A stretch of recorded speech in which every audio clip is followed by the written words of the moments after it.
نحمده ونصلي على رسوله الكريم اما بعد فاعوذ بالله من الشيطان الرجيم بسم الله الرحمن الرحيم رب اشرح لي صدري ويسر لي امري واحلل عقدة من لساني يفقهوا قولي۔ اللہ کی رحمت سے مایوس نہ ہو جاؤ، یقیناً اللہ سارے گناہ معاف کر دیتا ہے، وہ تو غفور الرحیم ہے۔ پلٹ آؤ اپنے رب کی طرف اور مطیع بن جاؤ اس کے، قبل اس کے کہ تم پر عذاب آ جائے اور پھر کہیں سے تمہیں مدد نہ مل سکے، اور پیروی اختیار کر لو اپنے رب کی بھیجی ہوئی کتاب کے بہترین پہلو کی، قبل اس کے کہ تم پر اچانک عذاب آ جائے اور تم کو خبر بھی نہ ہو۔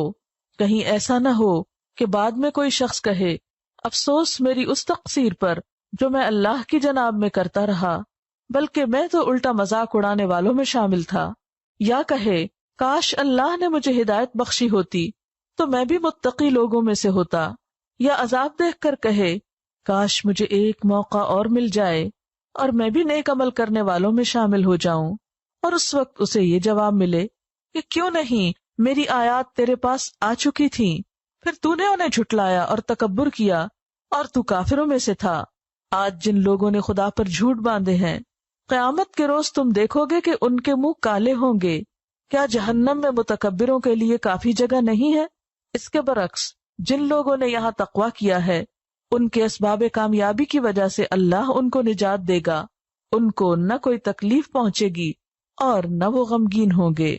قل یا عبادی الذین اسرفوا علی انفسہم، کہہ دیجئے اے میرے بندو، وہ جو اسرفوا زیادتی کر چکے، علی انفسہم اپنے نفسوں پر، اپنی جانوں پر، جنہوں نے خود پہ ظلم کر لیا۔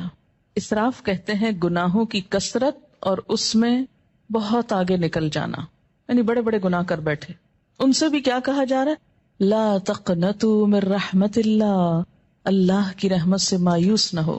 یہ نہ سوچو کہ اب تو بس صرف ہلاکی ہوں گے، ہماری چھوٹ ہو نہیں سکتی کیونکہ ہم بہت گناہ گار ہیں۔ اچھا، یہ جو جملہ ہے نا، ہم بہت گناہ گار ہیں، یہ بھی دو طرح بولا جاتا ہے۔ ایک تو حقیقت میں یو مین اٹ کہ ہم بہت گناہ گار ہیں، اور ایک یہ بہت گناہ گار ہیں دکھاوے کے طور پہ، ورنہ خود کو سمجھتے کوئی نہیں ہے گناہ گار، کیونکہ جو خود کو گناہ گار سمجھے وہ تو نظر ہی نہیں اٹھا سکتا، وہ تو حجت بازی کر ہی نہیں سکتا۔ لا تقنطوا من رحمت اللہ، نہ تم مایوس ہو اللہ کی رحمت سے۔ ان اللہ یغفر الذنوب جمیعا، بے شک اللہ معاف کر دے گا گناہوں کو سارے کے سارے۔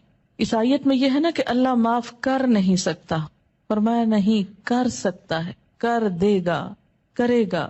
کیوں؟ انہ هو الغفور الرحیم، کیونکہ وہ غفور الرحیم ہے۔ یہاں ہر شخص کو مایوسی سے نکالا جا رہا ہے، کتنا بھی بڑا کوئی گزشتہ زندگی میں گناہ یا جرم کیوں نہ